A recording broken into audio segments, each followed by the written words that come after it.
This is WEFT Champaign, 90.1 FM, community radio for East Central Illinois, streaming live at www.weft.org.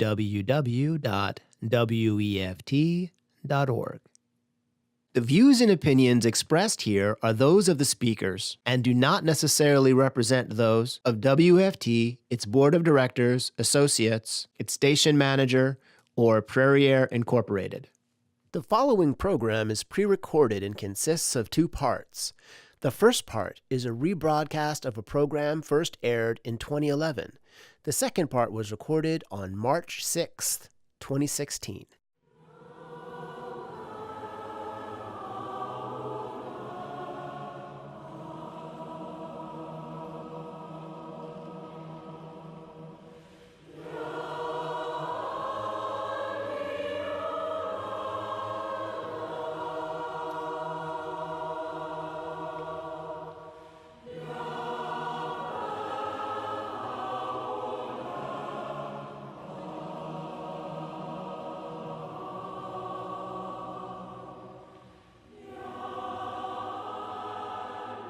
Welcome to Weekend Heartbeat.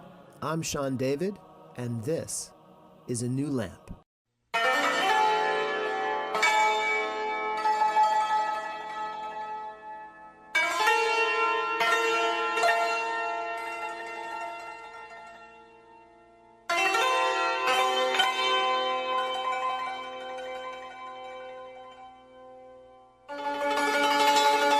New lamp for old. New lamp for old. Remember how Aladdin headed out to get oil for his mother's old dented, tarnished lamp? And in the market he met a magician calling out these words. This strange man was offering to give him a brand new shiny lamp for his old one. That's what I want to offer you, if you'll have it. A new lamp of spiritual guidance. But maybe you already have such a lamp, which still burns brightly. Great. You are still welcome to join us simply to learn who we are. But maybe your lamp of divine guidance has gotten dented and tarnished like Aladdin's. Or perhaps you have no such lamp at all. To you, I offer a new lamp. Hi, my name is Marilyn. Welcome to A New Lamp, a program designed to make you acquainted with the Baha'i religious faith. I hope you will choose to spend the next few minutes with me. Thanks.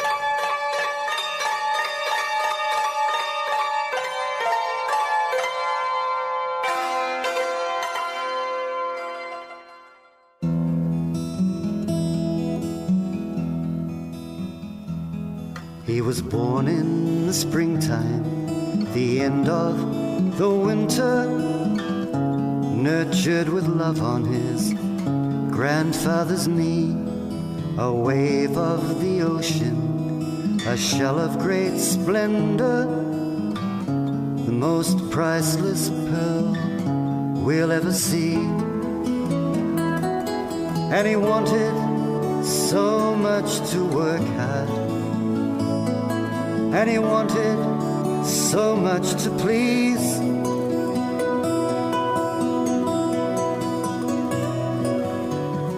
Sent far away to finish his schooling, a telegram came returning him home.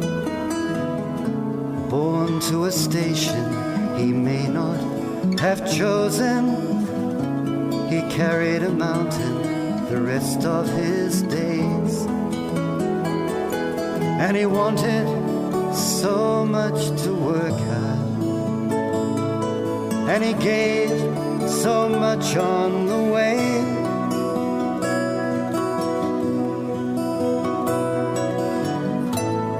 Who trained the trees in the meadow? Who cleared the paths on the hill? Who placed the flowers in the garden? The guardian, the guardian.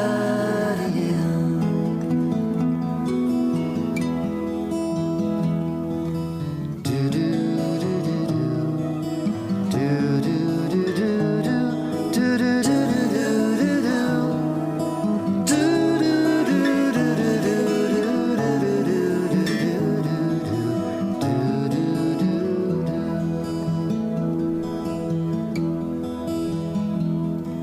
smile of his friendship, warming each quarter, the kindness of his heart, sharing each year, compassion embroidered with love on his forehead, their petals and scent kissed everyone near.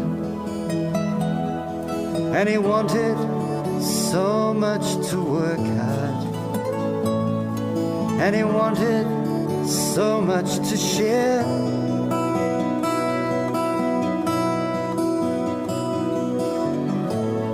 Who trained the trees in the meadow? Who cleared the paths on the hill?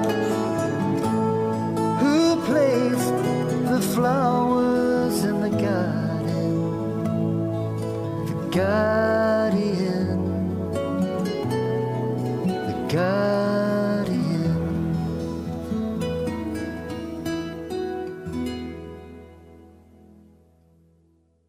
So far, we have reviewed the lives of the Bab, Baha'u'llah, and Abdul-Baha. Today, we meet the last member of the Baha'i Holy Family to lead the faith. Shoghi Effendi Rabbani was grandson to Abdul-Baha.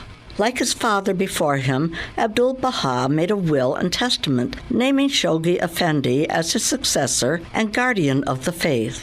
Shoghi Effendi was born March 1st, 1897 in Akka. As the extended family lived in one household, he had close contact with his grandfather. Though a lively, intelligent child, he was prone to illness. For his education, he was sent to the American University in Beirut and then to Oxford in England, where he learned a superb knowledge of the English language. He was to be the designated interpreter of the Baha'i writings. He also, of course, learned about Western culture and wore Western clothes except for the headgear, which was still the Eastern Taj. You may wonder why Baha'i writings are done in Old King James English. Personally, I love it, having grown up with the King James Bible. If you find it difficult, it's simply a matter of getting used to it like anything else. As to the why of it, I have read before I became a Baha'i that interpreters of the Quran have always had difficulty with translation because the Arabic and Persian read so beautifully that the beauty of it is lost in English translation. So too with the Baha'i writings, which were in Arabic and Persian. Shoghi Effendi very much wanted the writings to be as nearly beautiful as the original. At the time of his translations, the King James Bible was still in use, and of course so was Shakespeare. He made no attempt to simplify it into the common English of the day, but sought to enlarge the reader's vocabulary. I have to admit, I sometimes have to refer to the dictionary. It was while he was still at Oxford that Abdul-Baha passed on unexpectedly. At the young age of 24, he found himself the head of this young, struggling religion. He was filled with grief and anxiety, and for a time retreated to the Alps to regain his health. His was a huge task. It was now time for expansion, both in the propagation of the faith, but also in developing its administrative structures throughout the world. At the shrine of the Bab, the superstructure had to be built, all the holy places preserved, lands purchased and developed for the Universal House of Justice, which would become the world center. His was an overwhelming task.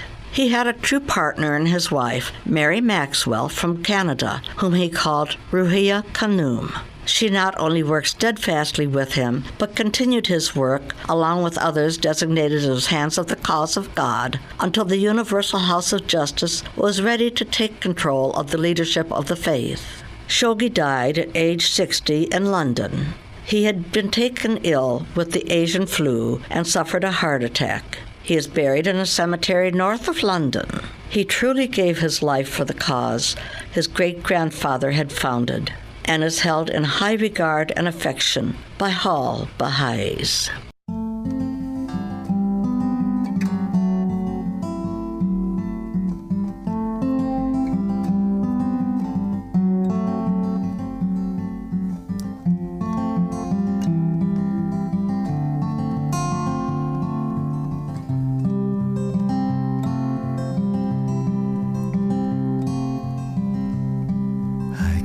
gazed upon his blessed face, and never saw a beauty so sublime. It was my last look for all time, in agony and joy, in agony and joy.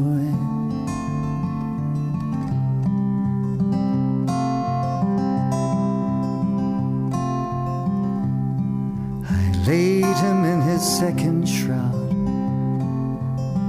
carpeted his sleeping form with flowers from holy places in most bowers, a cloak of love, a cloak of love.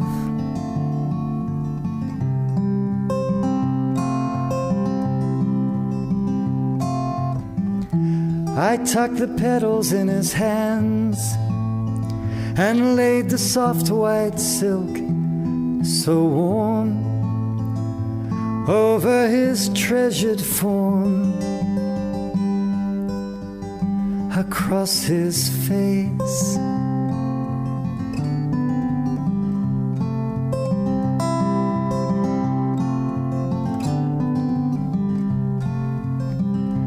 My love, I laid you down for aye,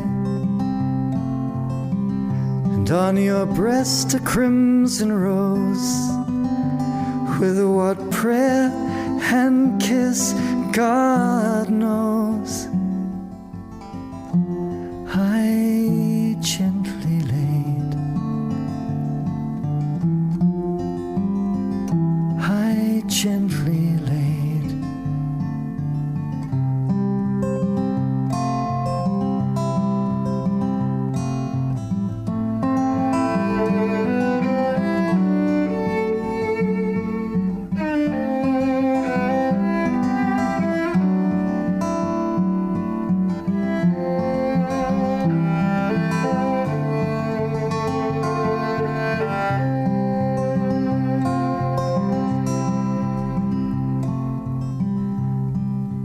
Gazed upon his blessed face, and never saw a beauty so sublime. It was my last look for all time.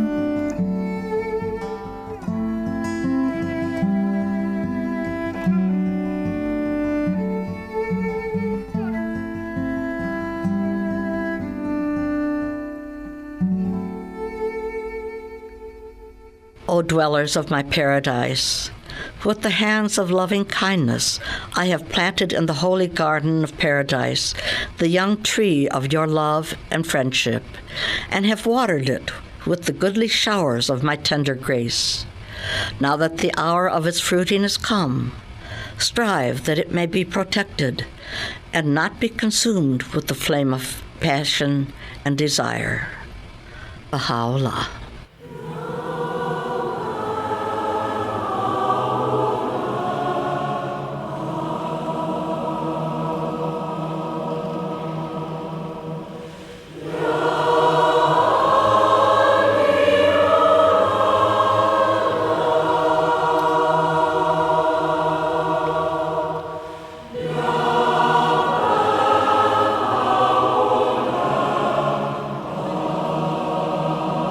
Thanks so much for being with me this morning. I hope you have found a blessing during these few minutes. If you want to learn more about the Baha'i religion, you can go online to www.bahai.us.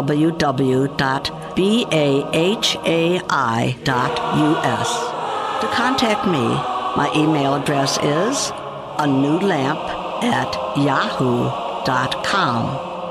Thanks, and have a great day.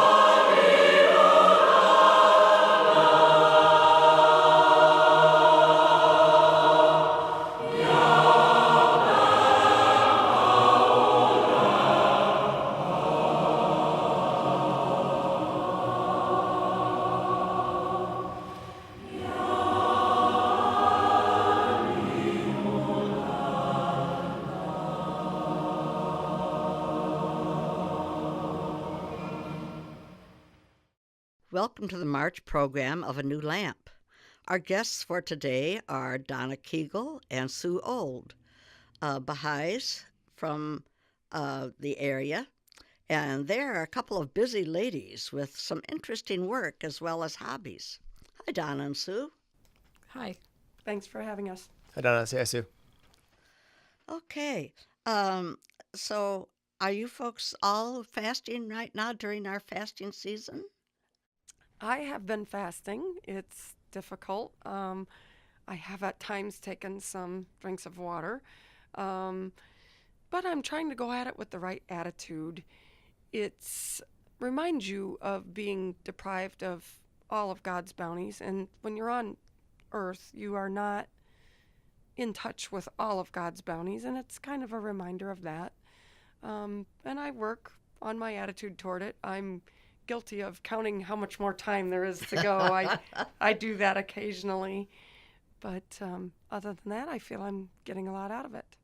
Great, great. I used to fast, but I developed lupus, so now I just say the prayers. Well, I admire the folks who, for the love of the faith of God, do this each year. I don't fast because of my age, but I try to do prayers and keep in touch. Okay, ladies, we like to hear something about who our visitors actually are. So, Donna, would you start? Just tell us a little bit about yourself, besides the fact that you love horses. Oh, you love horses. I do love horses. One thing I know is that you and I started out living about 16 miles apart up in northern Illinois. But you go ahead and tell us something about who you are. I hail from Peru, Illinois. The high school there is La Salle, Peru. I was raised in the Catholic faith. I went to parochial school. I have been steeped in thinking about global issues, in thinking about poverty. I am deeply grateful that I was raised in the sight of God. So much of my early training was with Jesus Christ. As was mine. Sue, let's hear about you. I'm actually originally from Los Angeles. Really? And my family background's Episcopalian. Okay. When I was christened as a child, the minister said something about children who aren't christened are going to hell, and my dad had a big argument with the minister about that, and so we didn't go to church after that. Oh, dear. And my dad said all children are blessed by God, and God would never do that to children that aren't Christian. And so I was raised to love and respect God and the Word of God, but I wasn't raised in a church. So it helped me to find the faith, I think, because I was already thinking in very universal terms about Yes. spirituality and respecting all religions. Okay. So how did you happen to find the faith? It was actually through the music of Seals and Crofts. When I was a teenager, I heard them interviewed on TV, and they talked about the principles of the faith, and it made a lot of sense to me. And then I went to college, and I attended my first fireside and learned about the faith, and so I've been a Baha'i since I was 18. Oh, that's So- wonderful. Yeah, it's amazing what these folks who are in the arts, how they influence others, isn't it? And Seals and Croft definitely did that during their era. And Donna, I know you have an interesting story that includes Sue about how you found the faith.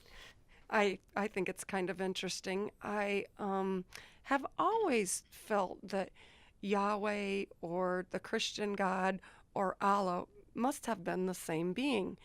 And Sue and I worked together, and I was at work one day, and someone said something rather bigoted about either Jews or Muslims. So I became angry, and I marched into Sue's office, and I said, when are people going to learn that Yahweh and the Christian God and Allah are the same being? And she stayed very calm, and she laughed, and she said, I have a book for you to read. It was entitled Thief in the Night by William Sears, and in that he delineates many of the Christian Bible writings that foretell the coming of Baha'u'llah. It was very interesting, very enlightening. Mm-hmm. You were a Baha'i for a long time. You just didn't know it. Yes, I had I had basic beliefs that were conducive. Yes, I think that's often very true of people coming into the faith, that somehow or other we have picked up these ideas on our own. We didn't have a focus to put them in. So that's great.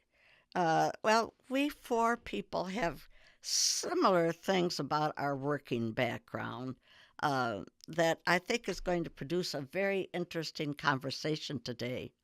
You ladies both work in the VA hospital, and I was a nurse, hospital and nursing home, and Sean is a veteran and was a medic. Mm-hmm. So yeah, the weird little overlap here. Yes, so a little touch of these four areas hitting together. So who would like to start? You ladies, we want to hear about your work. How does the Baha'i faith influence your work? When I was about 18 or 19, I could have gone into horse racing. I have relatives in the business.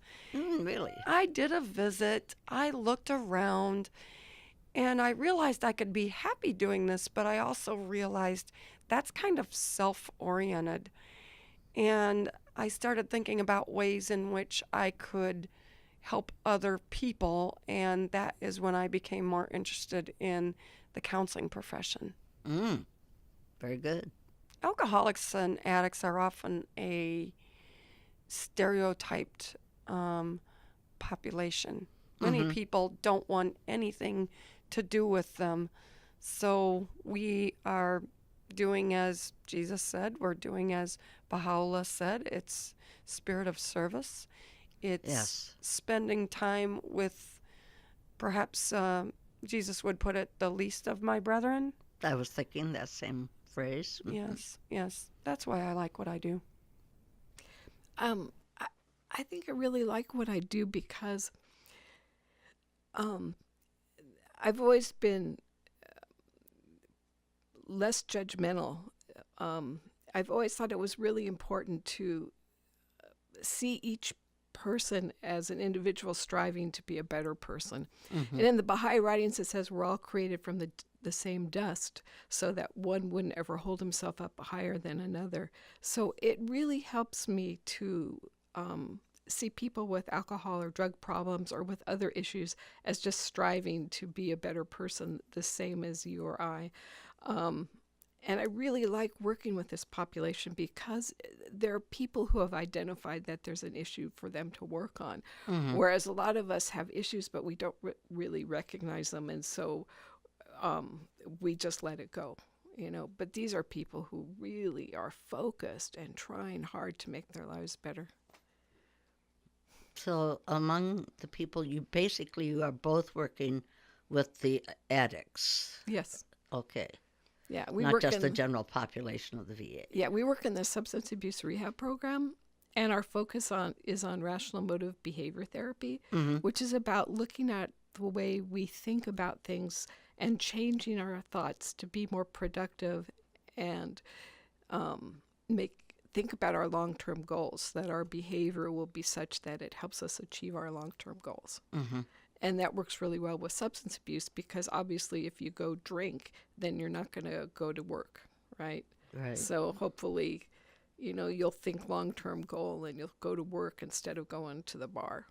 And, it's just about changing your thoughts, changing your behavior. And looking for a different outcome. Yeah. And my specialty is teaching anger management, which is really interesting working in the veteran population because the demands for fairness, because of all they've been through in their lives, and looking at how those demands for fairness can get them into trouble, and to have them be able to be more forgiving of themselves and other people really helps with anger management, and it helps them stay clean and sober. That's good. Some of these things are hard for all of us, let alone if you've got an addiction like that. Yeah. And, if we can think of these things as an illness and not something the person really wants to be. Nobody really wants to be an addict, I don't think. We could have used some of that help on active duty. I mean, that's one of the And I guess nobody tends to volunteer for that assistance when they're sort of surrounded by their brothers, you know. But I knew a lot of people who the description you just made out on active duty who could have used that kind of help. Yeah. It's a very stressful job. Addiction is definitely spiritual malady, but it's we all have some spiritual malady, things Sure. that we're trying to work out. So certainly I am not elevated above they, and just as in the Baha'i faith or in the Christian faith, we don't want to elevate ourselves over other people, nor are we less. Yeah. And some veterans struggle with that. They think they are less. And Yes. when I'm interviewing, when I'm assessing, I'm constantly on guard for that. Is this veteran blaming himself? Is he blaming others? Is he doing both, he or she? And I'm looking for that, and I'm trying to help them with that spiritual malady so that they can get on with a more productive life. I noticed during my years working in hospitals and nursing homes that some of these folks have a double problem if the staff don't understand. There seems to me like there have always been a few staff members who look down on these people, who let them know that what they thought of them. And, you know, so that's such a bad attitude for anybody in the medical or social service areas to have, that, you know, they're there because they need you. And you're there to not be judgmental. So it's really hard if there are staff people who are that way. Our supervisor likes to say that a few of the veterans are hard to like. They are. A few are hard to like. A few are extremely easy to like. But what I try to remember spiritually is that loving them all is my spiritual obligation. And there's usually something redeeming that you can find if you continue to look. The unlovable person is the one that needs that the most. That's probably true. Also, because of the Baha'i teachings, we accept, respect all religious faiths. When we have veterans that are of the Muslim faith or Buddhist or follow Native American beliefs, they appreciate our openness, acceptance, and respect of their beliefs when we work with them. So it's helpful. That's great. I'm sure it would be. Yeah, it's been tough for some of the Muslim veterans. It really has. So, yeah. Yeah, and right now is such a hard time for Muslims in this country. Just kind of fingers are pointed at all of them as being the bad guys. And here they've served their country. Many of them serve their country overseas. Yes. And so it's really important to be appreciative and respectful of their beliefs, you know. Absolutely. Yeah. That was always a challenge. And overseas, it was always a challenge that we had Muslim soldiers in our ranks, and yet it always seemed like, to me, it seemed like the chaplains were more interested in trying to persuade them to change their beliefs than to honor their belief, which is a direct contradiction of what the chaplain's role is supposed to be. Yeah, absolutely. And, you know, but... Sure. And things have really changed for the better. I mean, one of the chaplains at the VA found a Quran and gave it to one of our veterans, which I thought was really thoughtful. Oh, that's nice. Yeah, that was good. Now, you guys were talking up a storm the other evening. I know you've got things to say. Well, one So of the things, you all too, is say them. Baha'is don't drink and we don't abuse drugs. And so also that's helpful in your profession if you're a substance abuse rehab therapist, because we're talking with people about how can you cope with stress in your life without the stress reliever of going to have a beer or go drink or go use, and how can you have a social life without drinking and using. And actually we have a social life that involves people who are clean and sober. Yes. And so we can actually give them examples of ways we enjoy our lives without using and drinking. So I feel like it's helpful to them to know that we're doing the same thing that we're asking them to do, you know? Right. Yeah, like in active duty, that was one of the things. I didn't drink, and so that put me on the outs, but only to the extent that I put myself on the outs. Because if you still spend time, if you still go out with the guys, and of course, you sort of automatically become the designated driver, which is always a service. But then you can still wind up having the bonds of friendship, even though you're not actually participating in it. But it is an obstacle. That's one of the reasons why I'm sure why the substance abuse becomes so high, is because it is kind of a rite of passage in order to get in with the group. I knew many soldiers who had so much trouble fitting in with the group and found the only way that they could, because of social awkwardness, was to go out and drink with them. That seemed to be the shortcut, the social lubricant. And, for guys like me who didn't want to drink, we had to kind of actively act like the life of the party. Even, I know for me, I had to go beyond my comfort zone to become a little wilder than I might want to be in order to be accepted by the group. Yeah. Go along with a little more than I might have normally gone along with, as long as it wasn't causing any permanent harm, just to be able to show that I'm willing to Be one of the guys. to be one of the guys, Not being judgmental. share the risk, The other thing we see with our veterans a lot is rough childhoods. We see that very frequently. And then the military experience on top of that. Often there's a double indemnity as far as their trust issues, their ability to bond with other people. And a lot of them are cynical. And even though they've taken a lot of risks in a military sense, they are not willing to take risks as far as being close to other people, trusting other people, really letting go and letting out love. You see a lot of the veterans really struggling with that.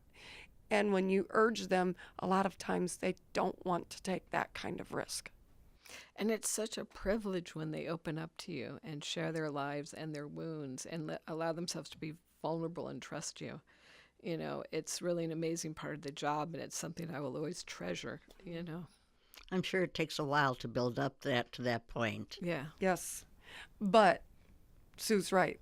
The best 3 words you ever hear come out of a veteran is, I trust you. I can believe that. I mean, I feel like my work really moves my heart.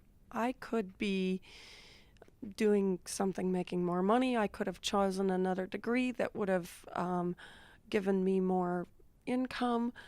But there's a lot more fulfillment in what I'm doing. I really feel like I'm touching souls. I really feel like there is great potential for them to be better parents, better workers, better able to connect up with other people.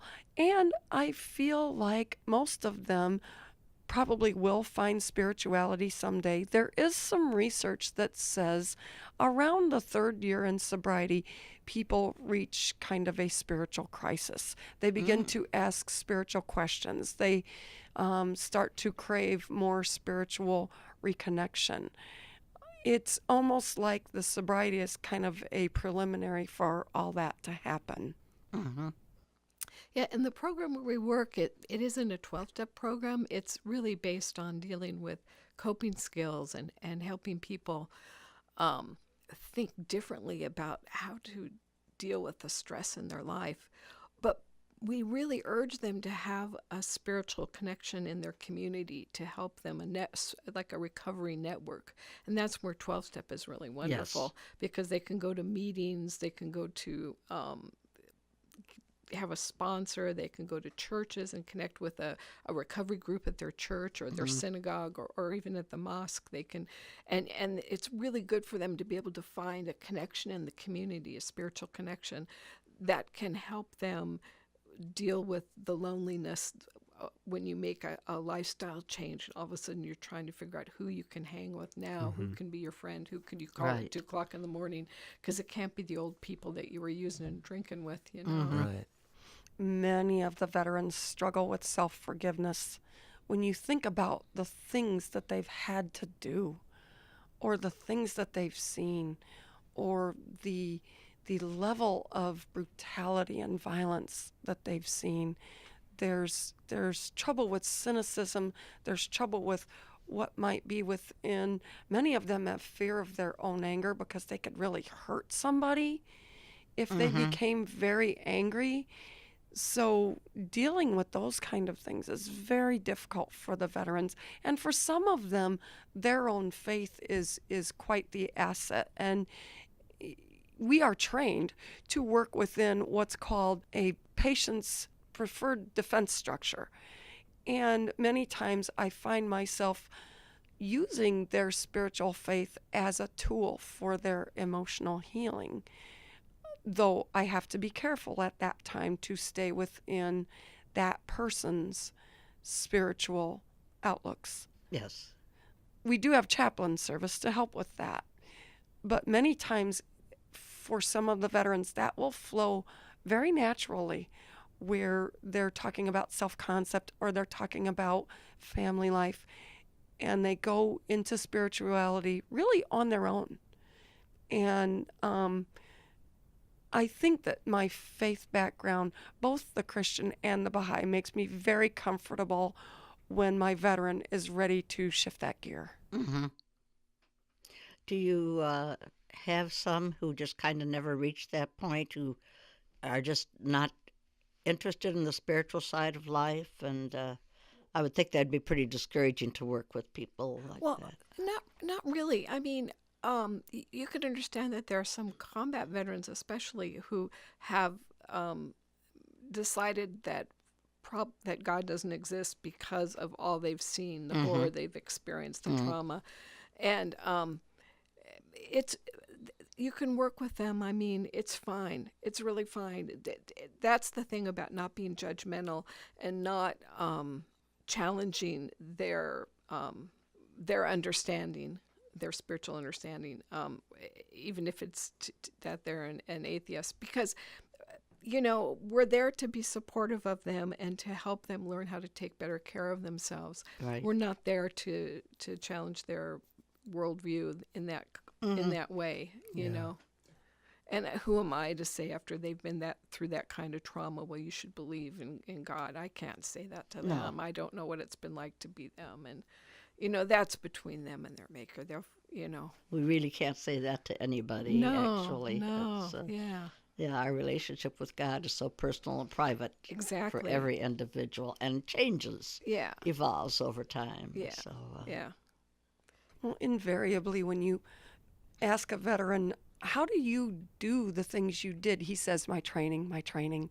And I was thinking when Sue was talking, it really is the training. I am so used to staying within a patient's preferred defense structure that spills over to the spirituality too. And the other place where the training comes in is, not only do you not take the veteran to spirituality if the veteran does not want to go there, it is also a thing of letting them set the timetable and the focus and the subject matter, And our training also dictates that we do not give advice. We do not tell things directly. My job is to artfully try to help veteran get there by him or herself.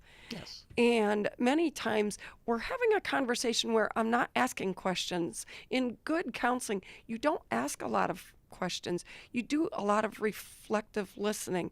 And all of a sudden, something will come out of him or her that makes you both go, whoa, what was that? And they really need to come to the conclusion themselves. And even when they're in that spiritual realm, that's usually how it goes. Suddenly, there's a new realization. And both of you are kind of like, wow, that was fun. That was beautiful, especially when it is of the spiritual realm. Yes. Oh, that is neat.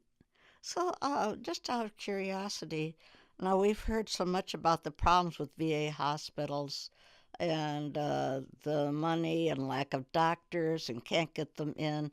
Does this affect your work? Well, actually, for our program, I really can only talk about our program. Yeah. But for our program, we're set up in a way that we can really take whoever wants to start our program the day they walk in and talk to the coordinator of our program. We can start them in the substance abuse rehab program. They go through an assessment, and then they're given a case manager, and then we work with them and set up a schedule. There's really, for our purposes of our outpatient intensive substance abuse program, there's no wait, which we're really grateful for, because when someone comes into treatment and they want to help with substance abuse issues, you really can't say wait a week. That Right. doesn't work for them. Now It's is when you now. need Now it. is the time. Yeah, they're ready now. So. Absolutely. So basically, your patients are primarily outpatients. They're outpatient. Yeah, the only catch can be sometimes is getting housing, and so sometimes finding them a place in the community or getting a bed on station can be difficult. So we have work with different options to do that. Sean, when you were out in the field as a medic, now these ladies were talking about how the effect of being out there under fire affected them, their spiritual impact. What can you say about it? You were from the medic side, and I know you Right. have to have seen some really awful things. Yeah, not as awful as many. I was pretty lucky. The team before us actually had one of the last of the big attacks of our time in the theater. This was a weapon, an IED, a roadside bomb that was specifically engineered to be able to destroy our most armored weapon, our most armored vehicles. And so, we got hit by IEDs, explosives, all the Okay. time, but it was just loud bomb and smoke and maybe a little scratched paint, and then everybody's fine. And in this case, it actually killed a couple of their people. And this is right near the end of the deployment. And again, this didn't happen to our group, but this happened to the group that we replaced. And to me, that was probably the most poignant thing there, was talking to their medic who had to deal with that, who was on site at the time, and him telling me Yes. that whole story. Because it's, there but for the grace of God go I. But I just Yes. gotten there, so we didn't know if it was going to happen to us or not. But this was a young man who was obviously going to be going home with his entire unit was going to be going home Oh, really? with a lot of difficulty, because they'd made it in a 1-year deployment. They'd made it through like almost 11 months of their 12-month deployment with no casualties, no problems. And then just before they go home, Oh, that's heartbreaking. it isn't was really, really heartbreaking. And, I had a loss of words. I just got there. And what can you do or say when you're confronted with that? For myself, we were hit by shells. I worked in the hospital, and there were people there who had been in accidents or who had been injured by wartime activity. But for the most part, I wasn't directly affected. I wasn't directly attacked. The only enemy combatants that I actually ran into were guys that needed medical care because they'd been chased down in the desert by some of our CID guys, the military police, and they were really, really friendly. And so the CID guys had to remind me, these are the enemy. Don't get too casual. It's like, but they're such nice guys. You sound like a program on MASH. Yeah, it was. It was very much like that.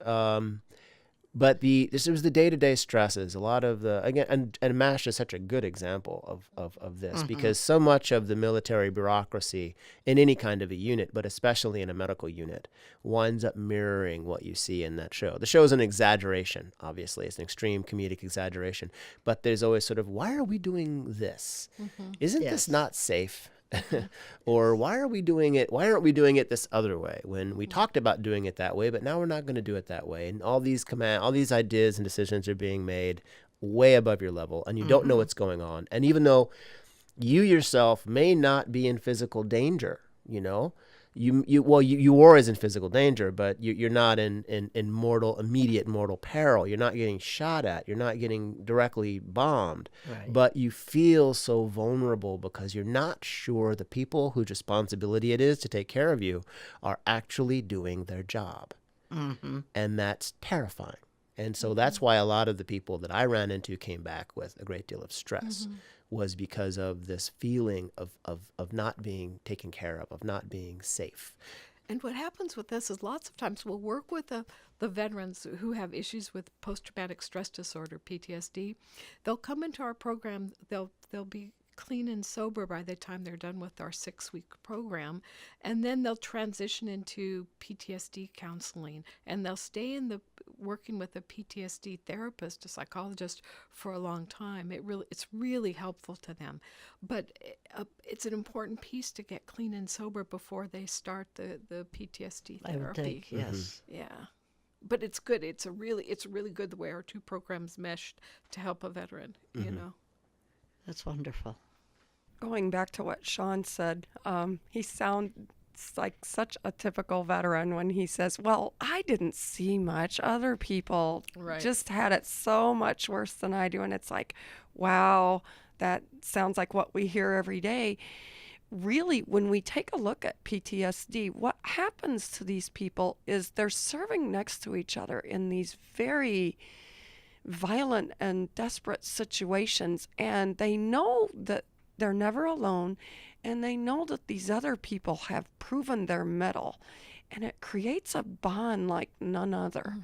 These are bonds that are maybe closer in a different way than spousal bonds. It's very, very compelling, and much PTSD deals in what I saw happen to my buddy, or what I saw happen to the people that live in that country. It is spiritual. It's very deep, and it's threatening as regard to their sobriety. There are veterans who will tell you, I know if I go back to alcohol and drugs, bad things are going to happen. But what has happened at times in the past is I would sell my soul to the devil for 2 hours of feeling numb. Now there, you've got some PTSD problems and a lot of other things to deal with. It's never just addiction. Do you run across much in the way of potential suicidals? I would think. Yeah, we do. There's a whole protocol for us for dealing with and evaluating on a pretty regular basis if a client is suicidal and how to help them. We do contracts with veterans in terms of suicidal ideation and who to call and what, how to take care of themselves. And really the big emphasis is always ask for help. There's a crisis line, a 24-hour crisis line that veterans can call anytime, so there's always help available to them. Suicide is very scary for families and people that know that veteran. It's also very scary for the professional. Statistically speaking, many completers of suicide give no indication. I have also had veterans tell me very straight up, I know you ask me the suicide question every day. If I am ever suicidal, I am not going to tell you. It's a very scary realm. Absolutely. We were taught that if somebody indicates that they're thinking about it, that's the person to watch. Yes. But that's just not necessarily so. Yeah, and it can get so confusing. I had one soldier. I was in a unit in California that was assigned to the task of preparing soldiers for going overseas, and I was assigned to the medical clinic there. And this was the unit that we were processing had done multiple deployments. And a soldier came into my clinic and said, I'm thinking about killing myself. And he basically said it exactly like I just said it, just straight up the bat. And I'm thinking about killing myself. And so I'm coming in, because I think he said I don't want to go on the deployment, but I just don't want to, but I'm going to kill myself. And I didn't know how to react. I can imagine. I don't, one thing I don't, medics have a little bit of training in this, but this guy was just so flat. His affect was so flat that I couldn't decide if he was just if he was trying to scam us, he'd be much more subtle. But if he were for real, wouldn't he be much more emotional? And so I didn't know what to do. So I ended up calling Arsara. I contacted his command, which I don't know. I contacted my command. They contacted his command. I didn't know what to do. I didn't know if we should report him to his unit or not. I had no idea what to do. But they did, and they called, and the sergeant major came in. Apparently, this kid had said this kind of stuff before, and the sergeant majors leaned into him, just started yelling at him and all this kind of stuff. And I'm like, is this appropriate? Is this what you're supposed to do? And I did not know what to do or say, and nobody else in the clinic really did either. So we're like, oh, don't worry about it, Doc. We deal with this guy all the time. He's always like this. Like, isn't that a problem that he's always like this? The flatness is probably clinical size depression. And so the flatness in ways is exactly what you would expect when someone comes in and says, I'm thinking about suicide. You might not see the strong emotion. You might see that real flat tone of voice, eyes that look like there's nothing behind them, or not really an emotional look on the face. That can actually be some very bad signs. Yeah. Sometimes, too, when people leave the military, they're leaving this structure that was really comfortable for them. Even though they had been in combat and they'd been through a lot of difficult times, still, they really liked the camaraderie. They liked the structure of military life. They go into civilian life and they'll feel really lost. And sometimes drinking, using is part of trying to fill that void when they've left the military. So if you get a combination of feeling hopeless, helpless, and worthless, it's really a setup for suicidal ideation. So it's really important in what we do to instill hope in people, to help people feel a sense of that we want to empower them, that they can make positive changes in their life, that they're not hopeless, they're not helpless, and of course they're not worthless, Right. 2 weeks ago, a veteran asked me, why are you always complimenting me? I said, I don't compliment you. I make observations of you. Do most of these people have good family support? We really see a mixed bag. Some of them have very staunch wife, mother, brother, and some have really pulled back from other people. A few. Then there's another special subset. They will tell you, I will not let anyone get close to me. Then you start working with that veteran. You start working with their hurts, their depression, their lack of trust, PTSD, very strong lack of trust. Many of them, there's a long legacy. And what's important then is for me to never abandon him. A few of the veterans will act badly trying to get you to reject them. That is the last thing you want to do. You do not reject the veteran for acting badly. Yes. You can always find a quality that you love about someone. Always. That's right. It takes a little looking sometimes. I know a lot of times when I would come onto a ward and I'd be told about such and such was a patient that was a problem patient, and to me that was an immediate challenge. I think, okay, she thinks this is a problem patient, then he's got a problem that I've got to look for. One of the good things about working with veterans, though, is, and Donna's touching this, is the camaraderie. I mean, you feel it so strongly in the treatment center, that the way they try to help each other and the connection they feel with each other, it's really therapeutic. The other thing to remember is everybody's got their own intelligence, and those veterans are so darn intelligent. So many of them can read people so well. Really and well. when we go into a group session, I love group session. When I'm in group session, I'm thinking, am I really getting paid to do this? It's a gas. So I was in group session a few weeks ago, and one of the veterans said something really profound and intelligent. And a different veteran looked at me and said, who's the teacher now? And I said, that's supposed to happen. We have so much wisdom in this room.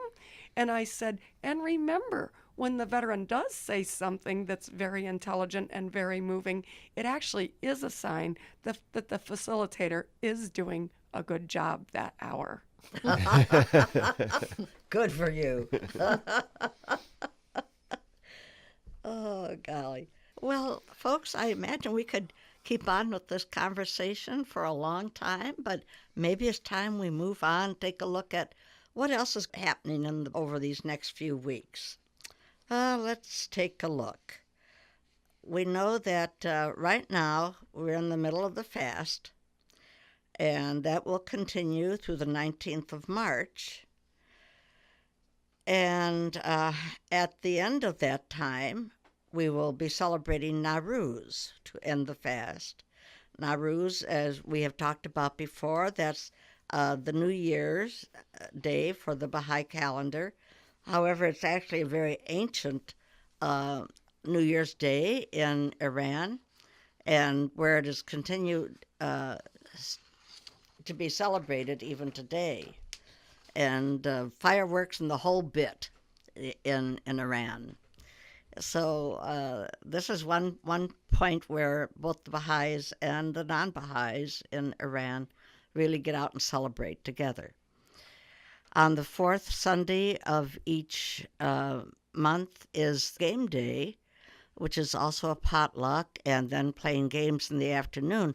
At 7 o'clock on Tuesday, Joan Mills leads the prayer time. Is there anything else anybody can think of coming up over these next few weeks that we need to announce? Well, Sue and Donna, we are so glad that you've been with us today. Thanks so much for your insights as to working with the veterans, with their addictions and their post-traumatic stress problems that you work with every day. And we really appreciate your having come and shared with us. Thank you. It's really been a pleasure. Good to be here. Thank you. So what we do at this part of the program is go into reading some of the writings from our faith. Would you two folks be willing to join us on that? Sure. Great. Glory be to thee, O Lord my God.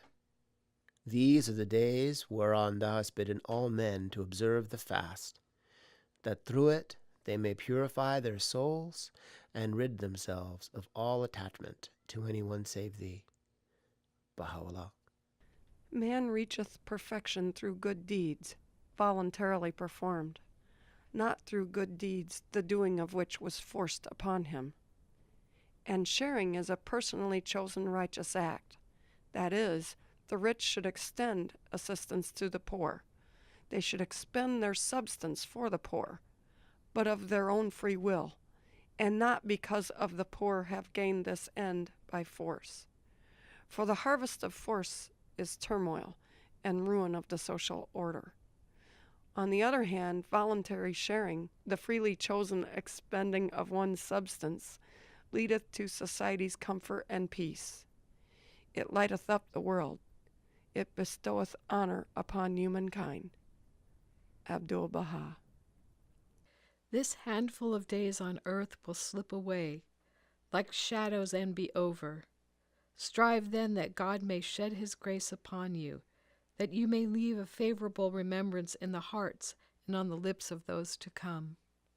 Abdul-Baha. Humility exalteth man to the heaven of glory and power, whilst pride abaseth him to the depths of wretchedness and degradation. Baha'u'llah.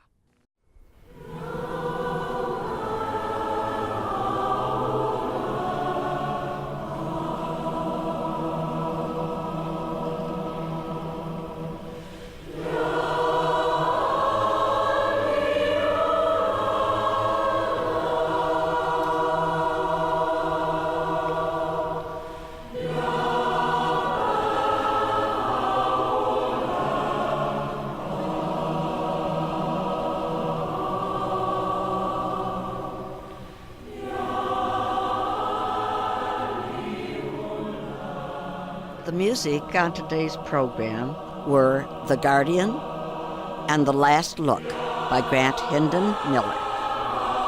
To find out more about Baha'i events taking place in Champaign-Urbana, or if you'd like to listen to previous New Lamp programs, you can go online to www.cu-bahai.org. Or if you would like to learn more about the Baha'i national and international community, go to www.bahai.us.